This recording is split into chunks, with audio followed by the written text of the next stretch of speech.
Are you serious? Are you serious? We had some folks that sent us a letter in the mail that they received. I will not reveal these people's names, okay? But I'll just say this.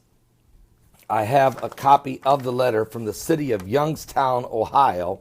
There's some other notes and stuff on the side, but this is the meat of what it's about the drinking water notice.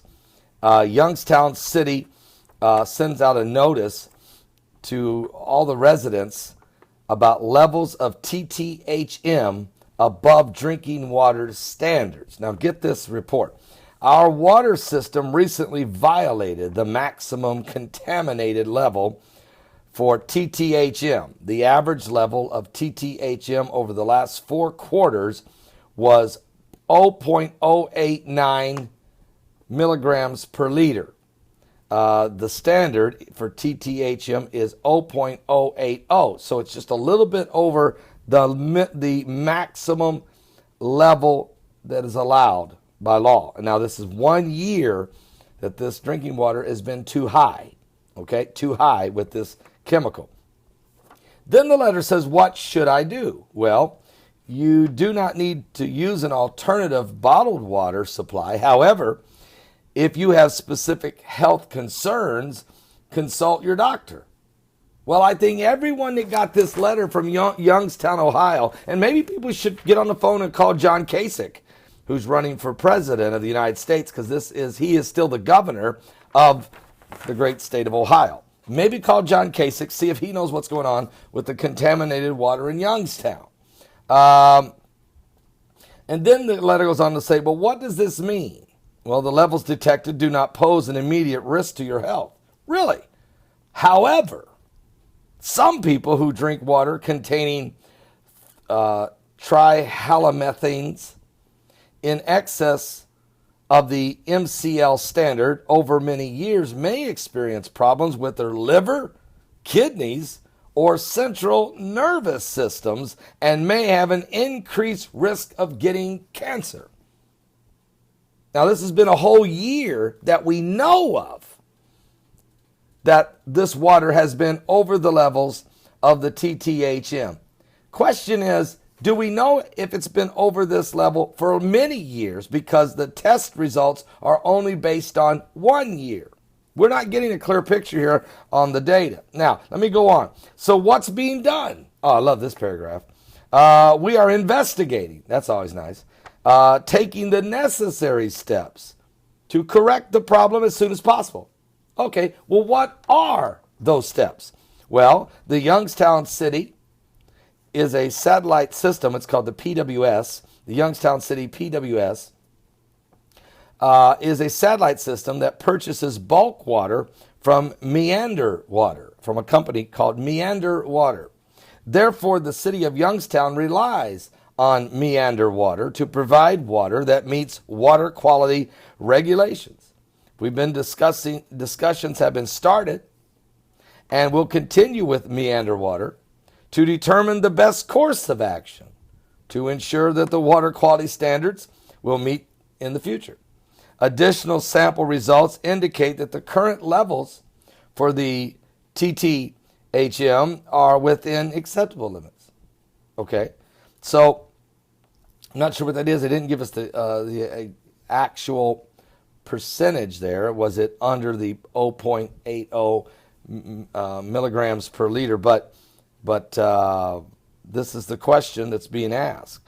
Now, this letter was sent out on September the 16th, 2015, and there has been still no immediate response or solution to what's taking place here. Okay? All right. Now, that was on the 15th. But let's go to the 16th, because the very next day, another letter went out. And again, this one was on September 16th. And it had, again, talking about the levels. And some of you might experience some problems with your health. But overall, what it's saying is, we're going to correct it. Well, I'm glad they're notifying the people. But it's been now 6 months. There's been no follow-up to whether or not the levels have been cured. Is meander still the source? What is the health concerns? Is the levels going up? Do we have any reports? What is the solution? The people have not received any more word about this. Now, part of it could be because it's a presidential campaign is going on, and one of the three candidates left is still in the race, or supposedly. We don't know why he's tagging along. He can't win, John Kasich, but he's the governor of Ohio. They're still waiting to find out some answers. Now, it might have been bad timing. They didn't want him to come out, or maybe to come out with this story even, because simply the Ohio primaries were coming up, of which Kasich won. But I think the people deserve to know whether or not their water is drinkable or not, and they definitely needed to know before a year. I mean, after 1 year of being off track, the people should have been notified sooner, and now 6 months, 8 months, whatever it's been since then, no clear path of a solution. Well, it's not as bad as Flint, Michigan, because in Flint, Michigan, the water literally is brown. It's toxic. People are sick. Legionnaire's disease broke out, and everybody's pointing fingers and nobody's fixing anything still, even though they've barely started the process there. Oh, and the people were still being charged for their water.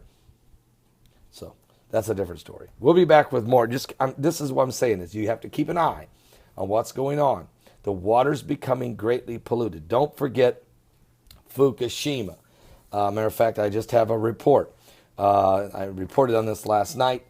650 billion parts per kilogram of the sewage sludge in Fukushima is highly radioactive.